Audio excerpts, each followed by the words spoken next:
네, 여러분들 반갑습니다. 네, 코로나로 인해서 이렇게 우리가 다 마스크를 쓰고 서로 얼굴을 대하고 있습니다. 저를 기억하시는 분도 있고 또 기억 못하시는 분들도 계시겠죠? 네, 오늘은 제가 특별히 태국 선교 사역에 대한 이야기를 나누고자 하는 건 아니고요. 오늘 말씀을 시편 139편의 말씀을 여러분들과 함께 나누기를 원합니다. 설교 제목은 고통의 길을 통과하는 자세라는 제목입니다.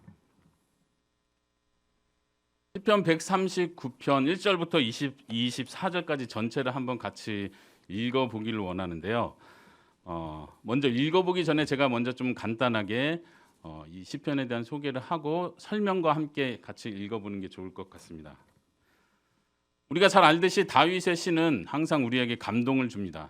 또 인생을 더 많이 겪어보면 겪어볼수록 다윗의 그 고백들이 우리에게 감동을 준다는 것, 나의 공감을 불러일으킨다는 걸 더 느끼게 되죠. 특별히 다윗의 시 속에는 고통 속에 외치는 외침들이 많습니다. 심지어 원수들을 복수해달라는 간절한 기도들, 속에서부터 울려 나오는 괴로움 속에 외치는 외침들이 굉장히 많이 나타나는 것을 우리가 볼 수 있습니다.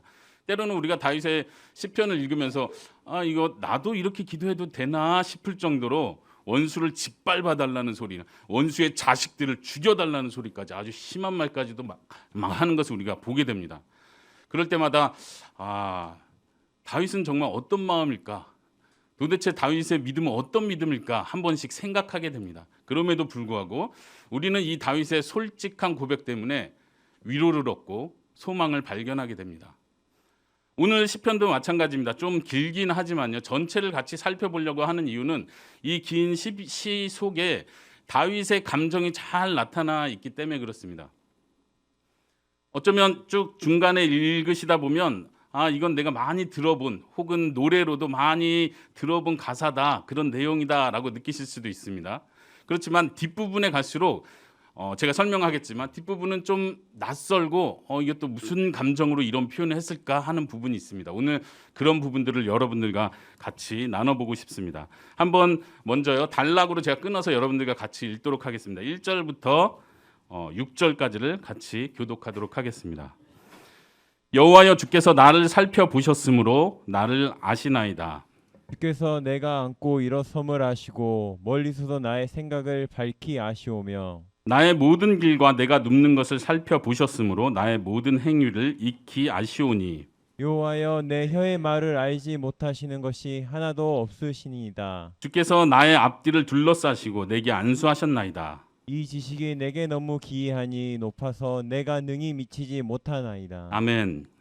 다윗은 지금 고백하기를 2절에 나의 생각을 밝히 하십니다. 3절에 나의 모든 행위를 익히 아십니다.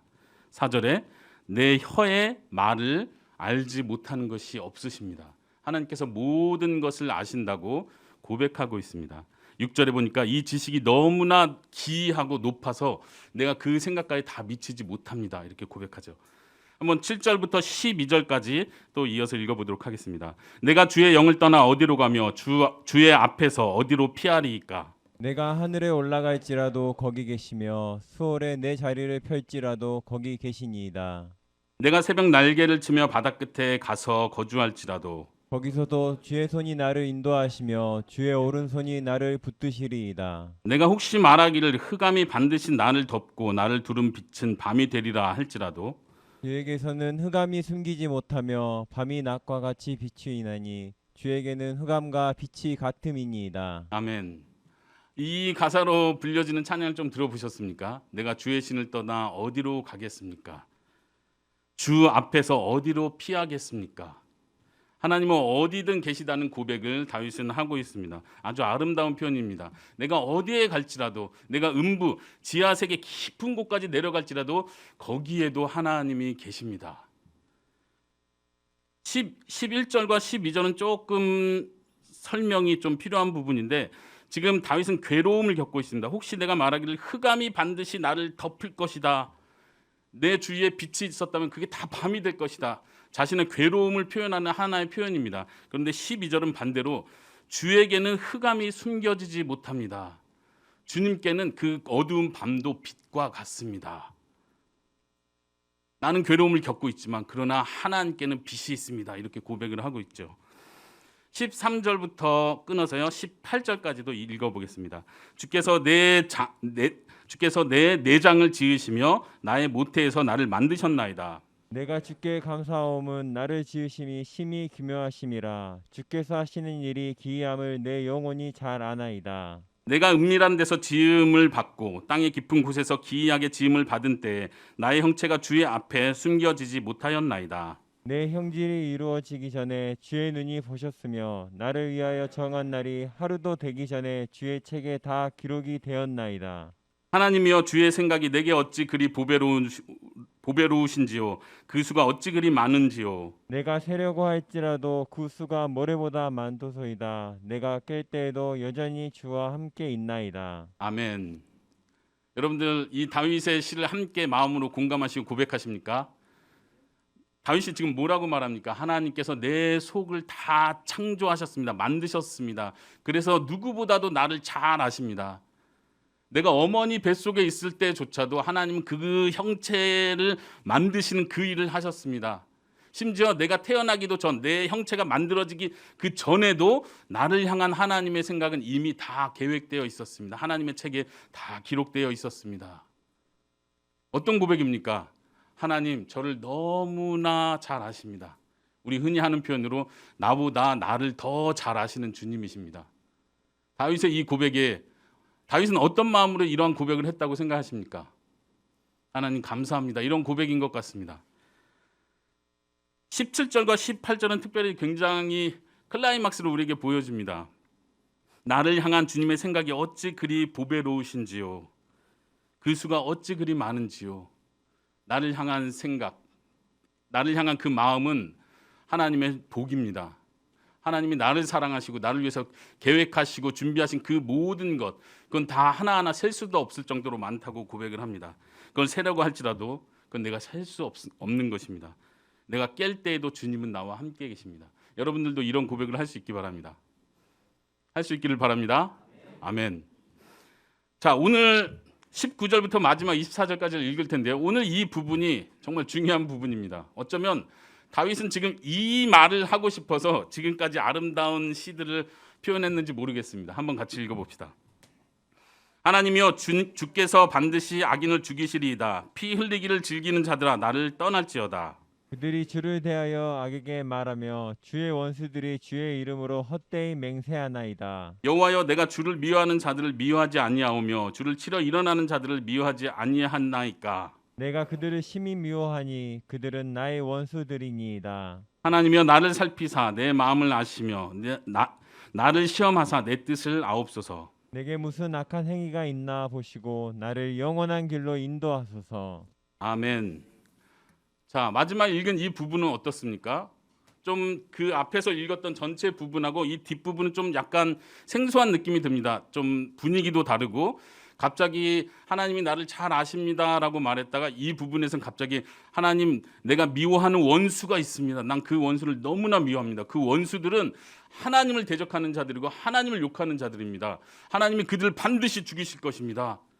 악한 자들아 나를 떠나라 이렇게 외치고 있습니다. 22절에 보니까 내가 그들을 미워하는데 심히 미워합니다라고 하면서 굉장히 강한 표현을 쓰고 있어요. 분위기가 지금 앞부분은 내가 주의 신을 떠나 어디로 가오리까 이렇게 눈을 지그시 감고 부를 수 있는 시라면 뒷부분은 지금 주먹을 꽉 쥐고 지금 막 외치는 외침과도 같습니다. 주님 제가 그들 미워하는데 제가 굉장히 미워합니다. 21절을 보세요. 내가 주를 미워하는 자들, 그러니까 지금 원수들을 가리키는 거예요. 주님을 미워하는 그 자들을 내가 미워하지 않겠습니까? 제가 미워하는 것이 당연하죠. 이렇게 지금 말하고 있습니다. 주를 대항해서 주님을 치러 일어나는 자들을 내가 미워하지 않겠습니까? 지금 무슨 말이죠? 저 미워 죽겠습니다. 지금 이 말을 하는 거예요. 하나님에 대해서 함부로 말하는 자들, 하나님을 대항하는 자들, 하나님 그들을 죽이셔야 됩니다. 악한 자들아 다 떠나가라. 22절은요. 저는 이 시편을 읽을 때 다윗의 목소리를 한번 들어보고 싶다. 제가 지금 흉내를 내는 거지만 다윗은 진짜 어떤 감정으로 이 시를 썼을까?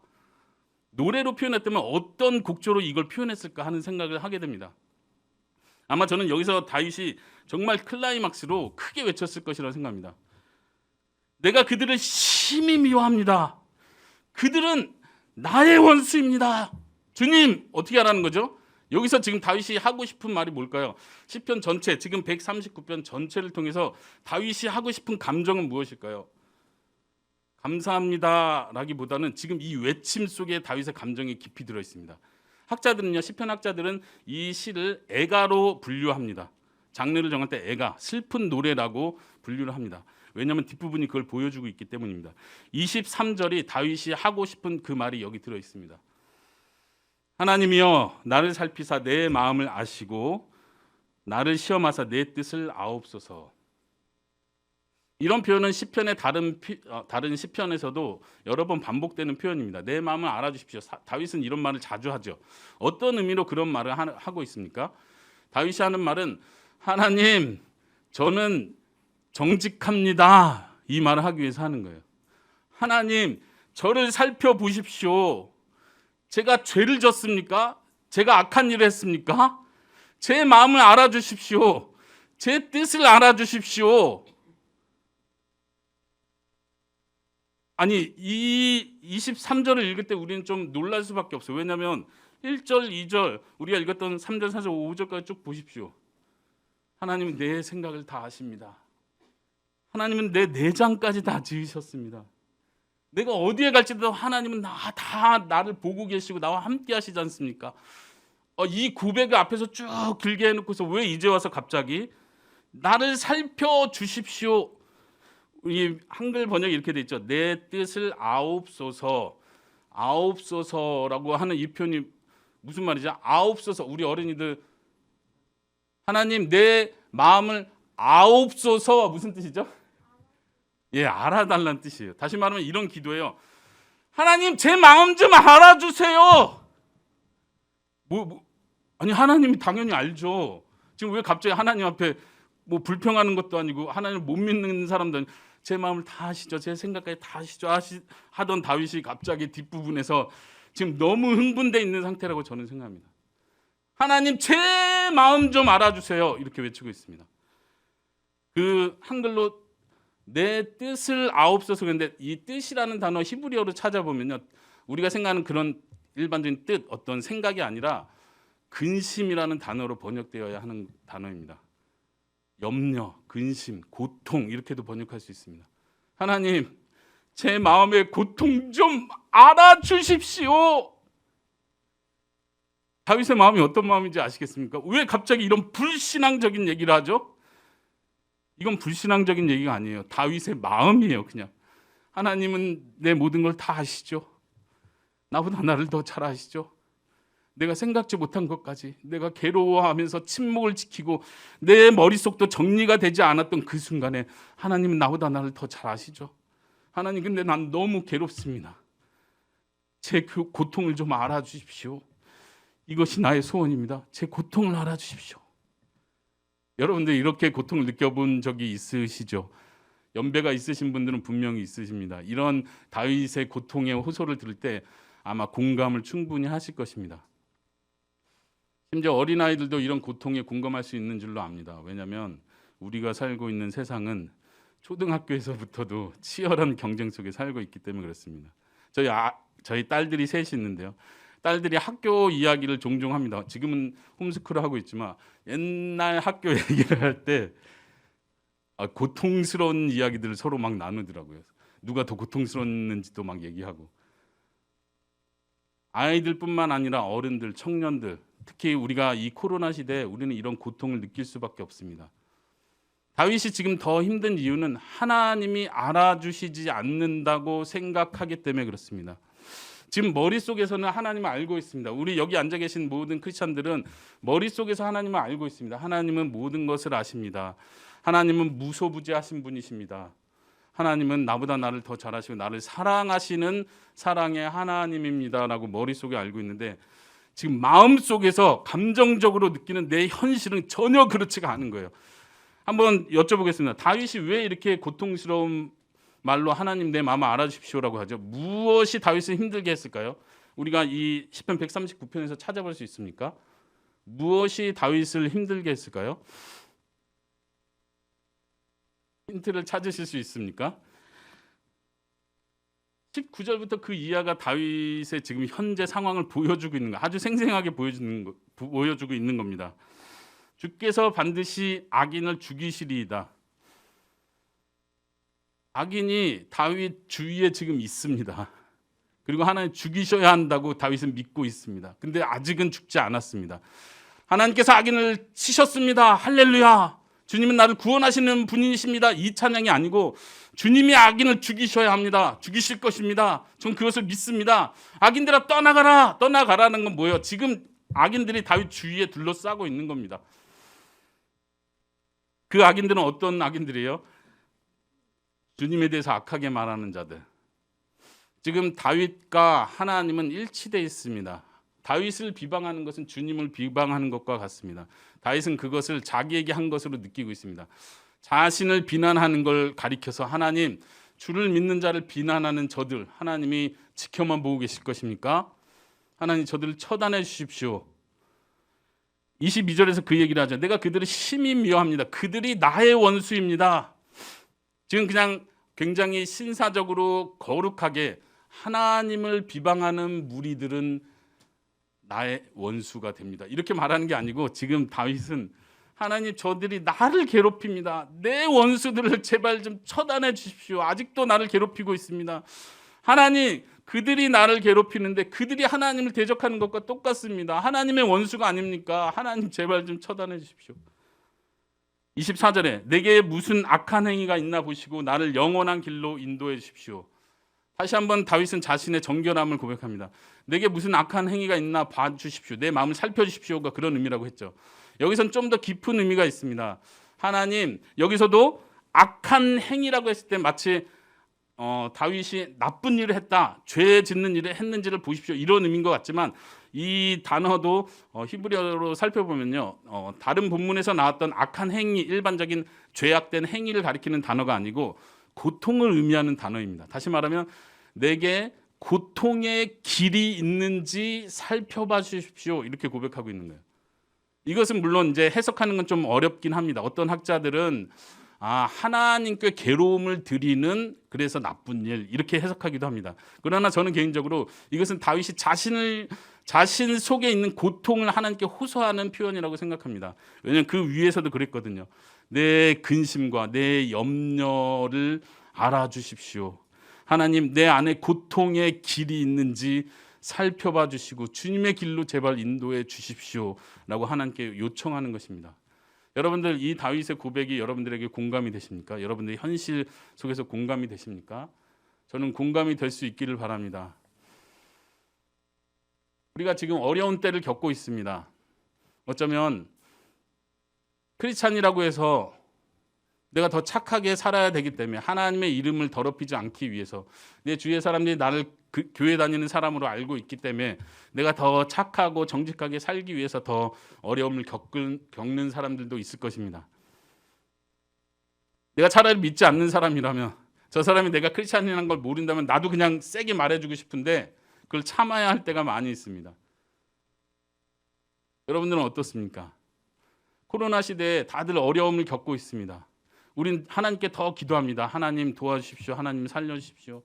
지금 이 상황이 너무 어렵습니다. 나만 겪는 어려움이 아니라는 걸 잘 알고 있습니다.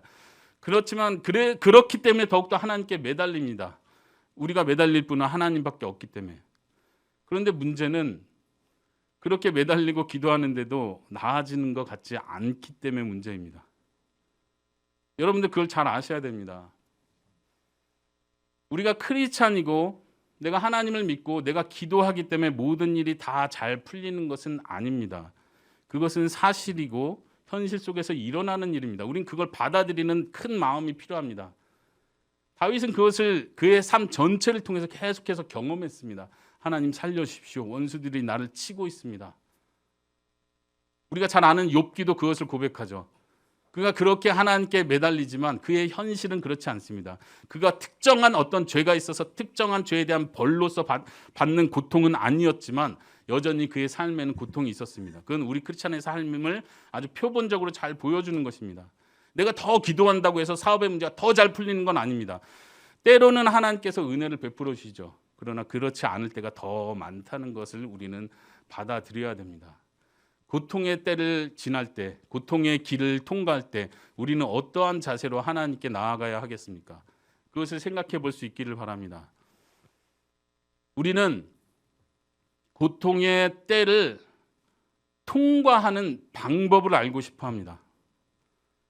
다시 말하면 고통의 때를 어떻게 지나가야 하는지, 내 마음의 자세가 어떠해야 되는지를 배우고 싶어 하지 않고 우리는 어떻게 하면 이 고통을 벗어날 수 있는지 그 방법을 알고 싶어 합니다. 우리는 이 태도를 바꿔야 합니다. 고통은 반드시 있습니다. 믿으십니까? 믿으십시오. 모든 크리스찬들에게 고통은 반드시 있습니다. 예수님께서도 말씀하시잖아요. 너희가 환난을 당할 것이다. 그러나 담대하라. 내가 세상을 이기었다. 우리가 기억해야 될 건 먼저 고통이 우리에게 당연히 있다는 사실입니다. 그렇다면 우리는 이 고통의 때를 어떻게 통과해 갈지, 내 마음 자세가 어떠해야 할지를 배워야 할 필요가 있습니다. 저는 그것을 여러분들과 함께 나누기를 원합니다. 많은 크리스찬들이 고통의 때를 겪을 때 크게 두 가지로 반응을 합니다. 간단하게요. 하나는 하나님으로부터 멀어지는 것입니다. 다른 하나는요. 하나님께로 더 가까이 다가가는 것입니다. 어떤 사람은 하나님으로부터 멀어지고 고통의 때, 어떤 사람은 하나님으로부터 더 가까이 다가갑니다. 여러분들은 어떤 위치에 계신 것 같습니까? 하나님께 멀어지는 사람은 이렇습니다. 크리스찬들을 가리킵니다.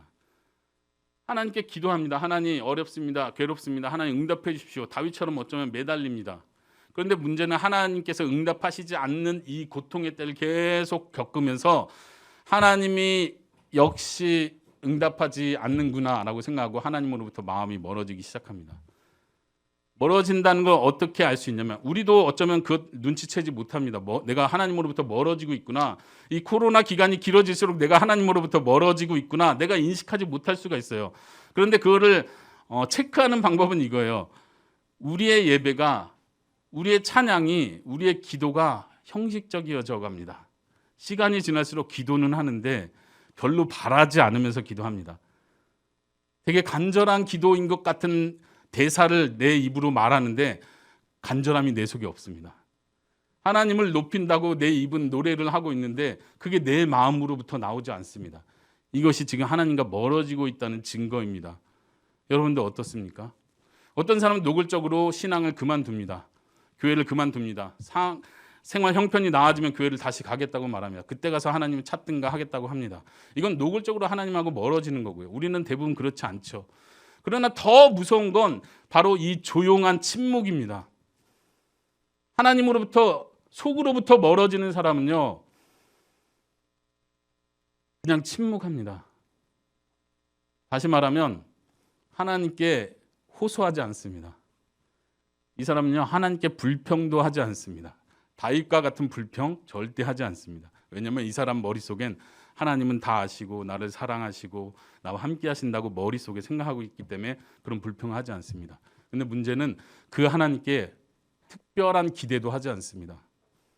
이 코로나 문제 해결하는 거 하나님 손에 달렸어 라고 생각하지 않습니다.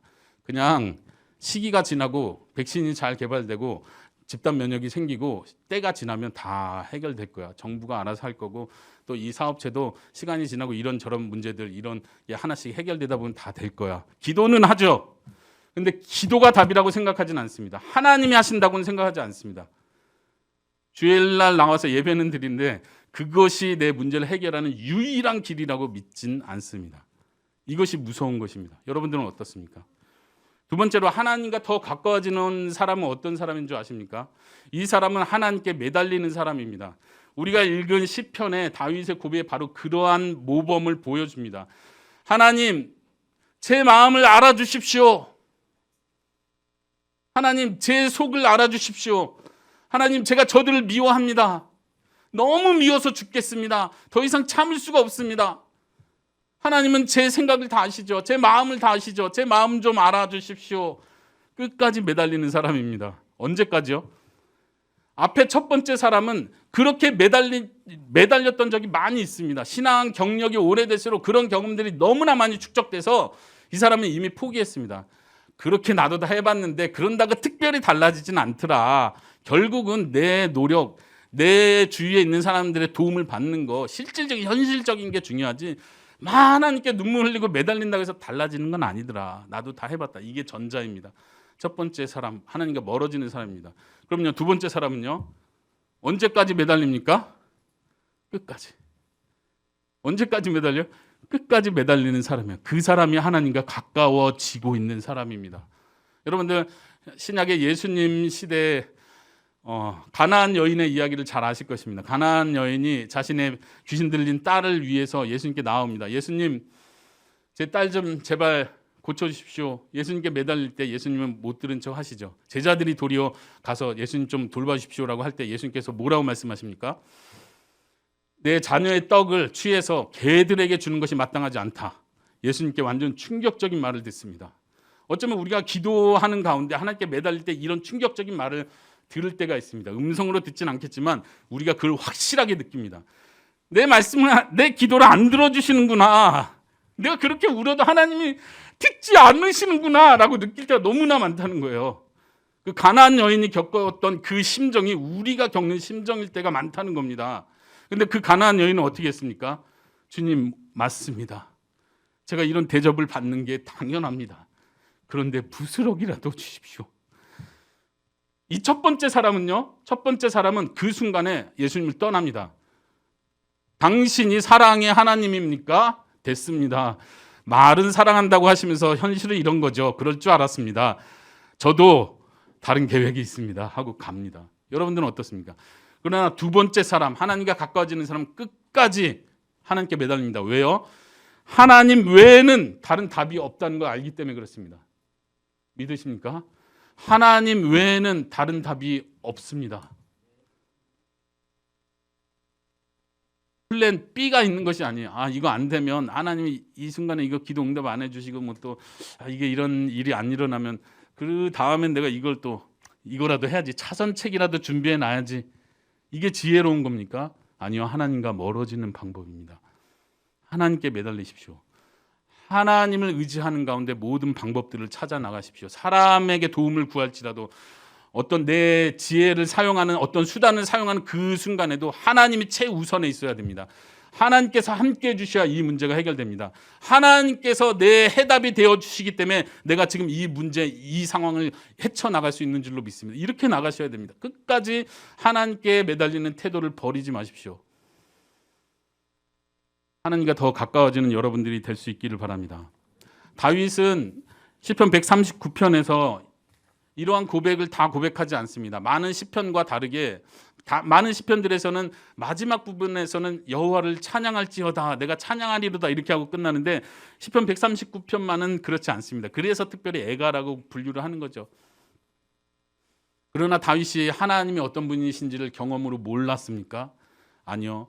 다윗은 한평생 그의 경험을 통해서 응답하시는 하나님을 경험했습니다. 특별히 한 구절, 시편 68편의 한 구절을 같이 더 읽어봤으면 좋겠는데 시편 68편 19절입니다. 한번 같이 읽어볼까요? 시작. 날마다 우리 짐을 지시는 주 곧 우리 구원이신 하나님을 찬송할지로다. 아멘. 이것도 다윗의 시입니다. 다윗의 인생을 통해서 경험했던 고백이 바로 이것입니다. 날마다 우리의 짐을 지시는 주. 아멘. 다윗은 때로는 지금 이 순간, 오늘 하루 하나님이 나와 함께 하시지 않는 것 같고 내 마음을 몰라주시는 것 같고 한 고통을 느끼고 있습니다. 그러나 다윗은 항상 이러한 경험을 통해서 하나님께서 날마다 나의 짐을 지시는구나, 이것을 확신하고 있는 사람이었습니다. 우리들도 그렇게 될 수 있기를 바랍니다. 하나님께 매달릴 수 있기를 바랍니다. 아멘. 이렇게 딱 설교가 끝나면 좋은데 제가 좀 더 뒷부분, 중요한 부분이 남아 있습니다. 문제는 뭐냐면요, 다윗처럼 이렇게 합시다, 아멘, 다시 힘을 얻고 저도 그렇게 하겠습니다 하고 설교가 끝나고 그게 딱 일주일 동안 적용이 되면 딱 좋은데 저는 잘 알고 있습니다. 그게 적용이 안 됩니다. 왠지 아세요? 다윗의 수준과 여러분의 수준이 다르기 때문에 그래요. 우리는 다윗을 따라갈 수가 없습니다. 다윗은 그렇게 하는 사람이에요. 다윗은 뭔가를 더 알고 있어요. 뭔가를 더 경험했어요. 그래서 그런 고백이 나와요. 진짜 죽음의 순간까지 하나님 아니면 안 됩니다 하고 매달리는 사람이에요. 도대체 다윗은 어떤 사람이길래 그렇게 할 수 있지? 우리도 알죠. 설교 시간에 들으면 알아요. 아멘하고 할렐루야 하는데 일주일 동안 그게 안 된다니까요. 또 그냥 내 마음은 막 분산돼 가지고 하나님께 매달리는 게 아니라 여러 상황들에 내 정신을 다 잃어버립니다. 그게 잘 안 돼요. 그래서 저는 이 설교의 마지막 부분을 그것을 여러분들에게 좀 더 가르쳐 드리고 싶습니다. 어떻게 하면 우리도 다윗처럼 할 수 있을까요? 또 제가 어떤 노하우를 가르쳐 드리려고 하는 것은 아닙니다. 중요한 것은요, 다윗은 하나님을 알고 있다는 사실입니다. 그래서 그 앞부분이 중요한 거예요. 다윗이 지금 하나님 제 마음 좀 알아주십시오라고 하는 그 순간에조차 다윗은 하나님이 어떠한 분인지를 계속해서 기억해내고 있습니다. 여러분들 기억한다는 게 얼마나 중요한지 아세요? 사람은요 아주 그냥 망각의 동물이라고 하죠. 아주 잘 잊어요. 여러분들 어르신들 부부싸움 해보셨습니까? 네, 안 해보신 분들도 많겠지만 저는 경험상 부부싸움을 많이 해봐서 잘 아는데요. 부부싸움을 하다 보면요 막 그 기억이 안 나던 모든 기억들이 막 살아나는 거 있죠. 막 몇 년 전까지 제 결혼 20주년을 최근에 맞이했는데 싸우다 보면 20년 전까지 일이 막 생각나는 거예요. 기억이 어마어마한 힘을 발휘해서 상대방을 막 죽이더라고요. 여러분들 어떻습니까? 좋은 것을 기억해야 돼요. 좋은 기억들을 계속해서 저장해 가셔야 됩니다. 그 힘을 기르셔야 됩니다. 지난주에 저희가 결혼 20주년을 맞이하면서 제가 항상 평소에 노력하는 부분이 있는데 그게 뭐냐면 사진을 찍는 거예요. 기쁜 일이 있을 때, 슬픈 일이 있을 땐 잘 안 찍습니다.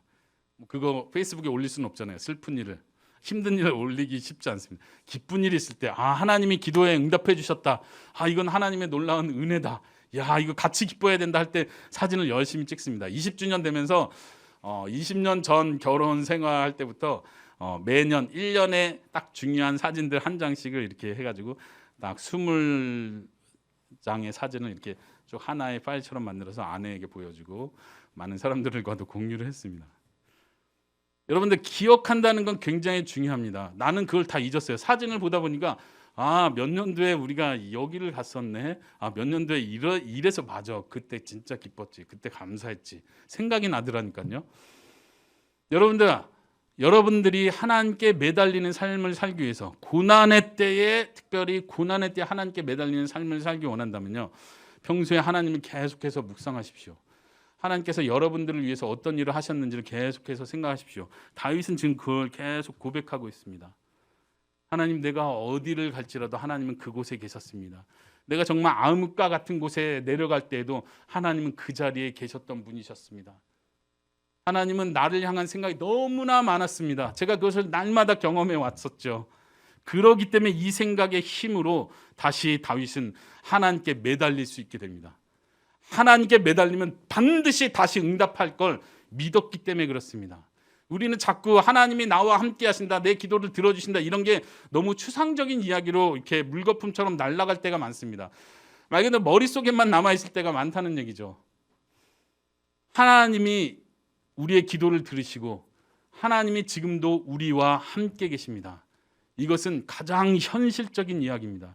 심지어 내가 괴로움을 겪고 내가 심지어 눈물을 흘리고 있는 그 순간, 내 속에 불신으로 가득 차 있는 그 순간에조차도 하나님은 나와 가장 가까이 계신 줄로 믿습니다. 아멘. 이것을 확신하시기 바랍니다. 어떻게 확신할 수 있죠?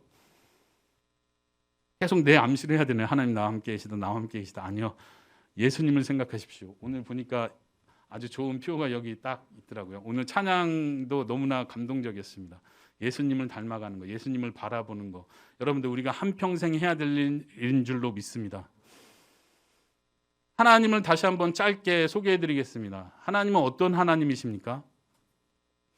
우리와 함께 계시는 하나님이십니다. 예수님을 가리켜서 임마누엘이라고 합니다. 우리와 함께 하시는 하나님이십니다. 근데 우리가 평소에 그걸 느끼지 못하는 게 너무 괴로운 거예요. 제가 창세기에서부터 예수님 오실 때까지의 이야기를 짧게 하나님이 어떻게 우리와 함께 하셨는지를 여러분께 설명해 드리기 원합니다. 아담과 하와가 처음 에덴 동산에서 죄를 짓고 에덴 동산에서 쫓겨났습니다. 잘 알고 계시죠? 근데 우리가 잘 생각하지 않는 부분이 하나 있습니다. 그게 뭔지 아세요? 아담과 하와가 에덴 동산에서 쫓겨날 때 하나님은 어디 계셨습니까? 주일학교 학생들, 아담과 하와가 에덴 동산에서 쫓겨날 때 하나님은 어디 계셨습니까? 네, 잘 생각해보지 않았기 때문에 당연히 에덴 동산 안에 있었죠. 그러니까 너네 나가, 여기는 거룩한 곳이야 하셨겠죠. 그런데 놀라운 것은, 우리가 기억해야 될 것은, 하나님은 아담과 하와와 함께 에덴 동산 밖으로 나가셨다는 사실을 기억하셔야 됩니다. 어떻게 알죠? 하나님은 가인에게 말씀하셨습니다. 어디서 말씀하셨죠? 에덴 동산에서 가인이 있는 저 에덴 동산 밖으로 말씀하셨습니까? 아니요, 가인에게 가까이 오셔서 가인에게 말씀하셨어요. 죄를 지은 그 가인에게. 하나님은 에덴 동산 밖에 함께 계셨습니다. 하나님께서 노아에게 말씀하셨습니다. 이 세상이 다 심판을 받아 마땅한 그 죄악으로 가득한 그 세상에서 노아에게 친히 말씀하셨습니다. 어디서 말씀하셨습니까? 당연히 하늘에서 말씀하셨겠죠? 아니요, 그렇게 단순하지가 않습니다. 하나님은 어디에나 계신 분이시지만 특별히 노아에게 말씀으로 함께 하셨습니다. 그래서 예수님을 우리는 말씀이라고 계속해서 표현합니다. 하나님이 말씀하셨고 말씀으로 함께 하셨다는 건 하나님이 함께 하셨다는 증거입니다. 하나님께서 아브라함을 택하셨습니다. 아브라함을 부르셨죠. 아브라함은 하나님의 말씀을 듣고 고향 땅을 떠나서 여러 지역을 방황했습니다. 다시 묻겠습니다. 하나님은 어디 계셨습니까? 아브라함과 함께 계셨습니다. 아브라함만 고향 땅을 떠난 것이 아니라 하나님께서도 아브라함과 함께 그 방황의 길을 계속해서 하셨다는 것을 기억하시기 바랍니다. 이스라엘 백성들이 이집트 노예에서 노예 생활로 힘들고 울부짖을 때 하나님께서는 응답하셨습니다. 가까이서 들으셨다는 얘기입니다. 그리고 모세를 보내셔서 그들을 구원하셨습니다. 하나님께서 그들과 함께 하신다는 분명한 증거는 하나님께서 성막을 세우라고 했던 것입니다. 성막이 무엇이었습니까? 내가 너희와 함께 하겠다. 하나님은 어떤 분이십니까? 거룩하신 하나님이십니다. 죄가 하나님 주위에는 있을 수 없는 그분이십니다. 그런데도 친히 에덴 동산을 떠나셔서 죄가 가득한 그 세상, 반역으로 가득한 그 목이 굳은 백성들 가운데 하나님이 함께 하시기로 결정하셨습니다. 그리고 성막을 지으라고 하신 것입니다. 성막 안에 지성소가 있었습니다. 지성소 안에 언약궤, 하나님의 법궤가 있었습니다. 하나님은 친히 모세에게 말씀하시기를 내가 그 법궤, 그곳에서 내가 너를 만날 것이다. 하나님을 표현할 때 하나님은 법궤 위에 있는 천사, 두 그룹 사이에 앉아 계신 분, 이렇게 표현합니다. 하나님은 친히 이스라엘 백성과 함께 계셨습니다. 다시 한번 물어보겠습니다. 어린이들, 다시 질문 있어요. 이스라엘 백성이 40년 동안 광야에서, 사막에서 방황하며 생활할 때 하나님은 어디 계셨을까요? 어디?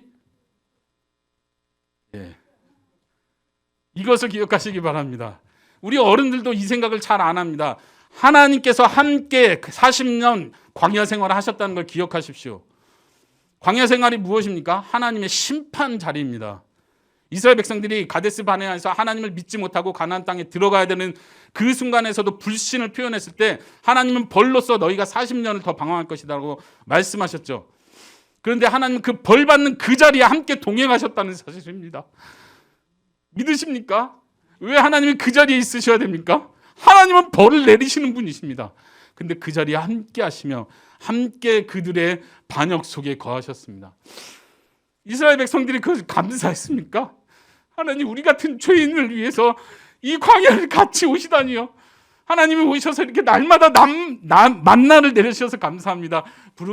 구름 기둥과 불 기둥으로 우리를 이렇게 날마다 보호하시다니요. 우리는 하나님을 반역하고 하나님을 믿지 못해서 이 광야에서 죽어 마땅한 자들인데도 불구하고 하나님이 날마다 이렇게 함께 하시고 보호해 주셔서 감사합니다. 그러면서 이스라엘 백성들이 40년을 보냈습니까? 아니요. 우리가 잘 압니다. 이스라엘은 하나님을 계속해서 반역했습니다. 이스라엘 나라의 역사는 어떻습니까? 이스라엘 백성들은 심지어 하나님의 이 언약궤, 하나님이 친히 임재하시는 그 언약궤조차도 미신적으로 대하다가 블레셋 군대에게 뺏겨버립니다. 말이 됩니까? 이스라엘 역사 내내 하나님께서는 선지자들을 보내셔서 회개하라고 선포하셨지만 절대 듣지 않았습니다. 그리고 결국은 이스라엘 역사의 끝은 결국 그 이스라엘 나라가 멸망하고 예루살렘 성이 무너지고 그 하나님이 계신 성전이 다 무너지는 것을 경험하게 됩니다. 하나님의 심판이죠. 그러나 여기서 하나님의 심판은, 하나님의 이야기는 여기서 끝나지 않습니다. 다시 묻겠습니다. 하나님은 어디 계셨습니까? 하나님은 어디 계셨습니까? 이스라엘 다 멸망하고 포로로 끌려갈 때 하나님은 어디 계셨습니까? 포로로 끌려간 그 나라에 계셨습니다. 에스더서를 보십시오. 다니엘서를 보십시오. 배경이 이스라엘이 아닙니다. 지금 포로로 끌려간 그 바벨론이에요. 페르시아예요. 그곳에서 하나님은 여전히 하나님의 사람을 사랑하시고 택하시고 역사하시고 개입하시고 친히 일하시는 걸 우리에게 보여주고 있습니다. 왜 하나님이 그 포로로 끌려간 그 자리에 계셔야 됩니까? 하나님은 우리와 함께 하시는 분이십니다. 고통의 자리에 우리가 코로나로 힘들어할 때 우리는 외칩니다. 하나님 제발 좀 제 기도 좀 들어주십시오. 제 고통을 좀 알아주십시오. 죽을 것 같습니다. 우리 마음속에는 어쩌면 다윗처럼 하나님 어디 계십니까? 언제까지입니까? 외칠 때 하나님은 내가 지금 너와 가장 가까이 있다. 하나님을 가까이 하는 사람이 누구라 했습니까? 하나님께 매달리는 사람입니다. 하나님께 매달리는 사람을 하나님을 가장 가까이 느끼는 사람입니다. 여러분들 하나님께 매달리고 계십니까? 매달리는 사람이 될 수 있기를 바랍니다. 다시 적용하죠. 결론은 똑같습니다. 하나님께 매달립시다. 그러나 그 과정은 달라요. 내 의지로 하는 게 아니에요. 하나님이 나를 이렇게 사랑하시는구나. 그 고통의 순간에 그냥 나와 함께 쭉 같이 계셨구나. 여러분들의 인생 역사를 되돌아보십시오. 힘들 때가 이때뿐이었습니까? 정말 죽을 것 같을 때가 이때뿐이었습니까? 아니요. 많았습니다. 기억해내십시오. 아주 많았습니다. 하나님께서 나를 향한 그 사랑과 나를 향한 그 계획으로 항상 그 문제들을 해결해 주셨습니다. 하루가 지나면 다시 밝은 아침이 되었습니다. 여러분들 이런 감사해 보신 적 있습니까? 저는 종종 이런 감사를 합니다. 잠자고 일어났는데 내 속에 믿음이 있는 거예요. 내 속에 하나님을 사랑하는 마음이 여전히 있는 거예요. 저는 그게 너무 감사해요. 왠지 아십니까? 이 믿음조차도 하나님이 주시지 않으면요, 우리가 가질 수 없습니다. 하나님은 늘 우리 가운데 함께 하셔서 나에게 또 믿음을 주시고 다시 일어날 힘을 주시고 나를 또 격려하시고 이 고통의 길을 지나가게 하십니다. 나와 함께 하시면서 지나가십니다. 그것을 기억하시기 바랍니다. 이것이 우리에게 복음이 되고 이것이 우리에게 달콤한 고백이 될 수 있기를 바랍니다. 이 시간 함께 기도하도록 하겠습니다. 하나님께서 내게 베풀으셨던 많은 은혜들을 기억하면서 기도하시기 바랍니다. 하나님, 내 마음이 하나님으로부터 멀어져 있다면 하나님 지금 이 순간 조금이라도 다시 내 마음을 부릴 때 일으켜 주십시오. 하나님이 필요합니다. 하나님께 매달리겠습니다.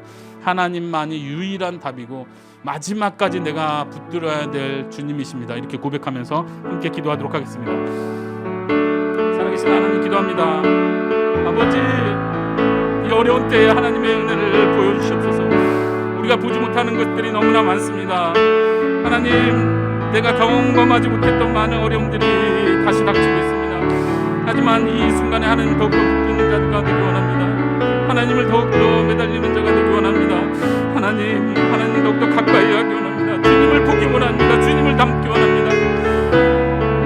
주님께서 나를 위해 죽으셨기 때문에, 주님께서 나를 대신하여 모든 짐을 주셨기 때문에 내가 이 순간에도 견뎌낼 수 있음을 고백합니다. 하나님, 이 어려운 때에 낙심하지 않게 하여 주시옵소서. 내 영혼아 주를 바라라. 내 영혼아 주를 바라라. 하나님을 바라보는 자가 되기 원합니다. 하나님을 더욱더 사랑하는 자가 되기 원합니다. 주님, 긍휼히 여기시옵소서. 하나님, 이 자리에 있는 성도들 하나님께서 은혜와 긍휼을 베풀어 주시길 간절히 소원합니다. 하나님이 함께 하신다는 것을 믿게 하여 주시옵소서. 하나님, 이들의 역사를 통해서, 이들의 인생을 통해서 하나님의 살아계심을 증거하게 하여 주시옵시고, 이들의 교회 생활과 이들의 신앙생활을 통하여 하나님의 영광 받아 주시옵소서. 하나님의 이름이 높아지기를 원합니다. 예수 그리스도의 이름이 높아지기를 원합니다. 하나님, 그렇게 우리를 구원하셨습니다. 하나님, 지금도 많은 사람들 더 하나님 곁으로 데려오기를 원하십니다. 이 고난의 때에 하나님과 멀어지지 않게 해주시옵시고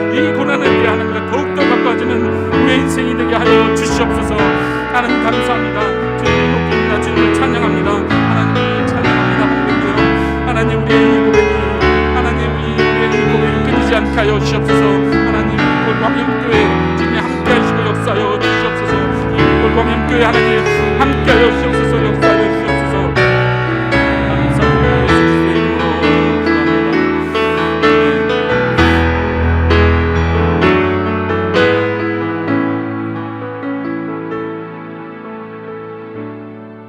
하나님, 우리가 눈물 흘리며 기도할 때 주님께서 우리의 모든 기도를 세밀하게 듣고 계심을 감사드립니다. 때로는 우리가 하나님을 볼 수 없고 하나님의 일하심을, 하나님의 역사를, 하나님의 응답을 볼 수 없을 때가 많지만 그때도 믿음을 잃지 않고 다시 하나님 앞에 나와 무릎 꿇게 하심을 감사드립니다. 하나님, 내가 뭔가를 잘해서 하나님께서 내게 이렇게 은혜를 베푸시는 것이 아닙니다. 예수님께서 나를 대신하여 짐을 지셨기 때문에, 예수님께서 나를 대신하여 버림받으셨기 때문에, 예수님께서 나를 대신하여 기도의 응답을 받지 못하셨기 때문에 내가 하나님 앞에 받아들여지고 하나님의 응답을 소유하게 된 것을 믿고 고백합니다. 하나님, 우리의 생활 가운데 날마다 복음을 묵상하게 하여 주시옵소서. 날마다 예수님을 묵상하게 하여 주시옵소서. 그래서 이 어려운 때를 지날 때 예수님 외에는 답이 없다는 것을 알게 하시고 그 어디에도 행복이 없다는 것을 알게 하셔서 이 고난의 때가 더욱더 우리의 믿음을 굳건히 세우는 기회가 되게 하여 주시옵소서. 하나님, 이 고난의 때가 더욱더 예수 그리스도의 이름이 증거되는 기회가 되게 허락하여 주시옵소서. 하나님, 빛골 광염교회를 사용하여 주시고 이곳에 함께 기도하는 우리 모든 신앙의 동역자들에게 주님께서 크신 은혜를 베풀어 주셔서 하나님의 놀라운 은혜로 주님께 영광을 돌리며 주님을 기뻐하는 가운데 살아가는 삶이 되게 하여 주시옵소서. 우리를 구원하신 예수 그리스도의 이름으로 기도합니다. 아멘.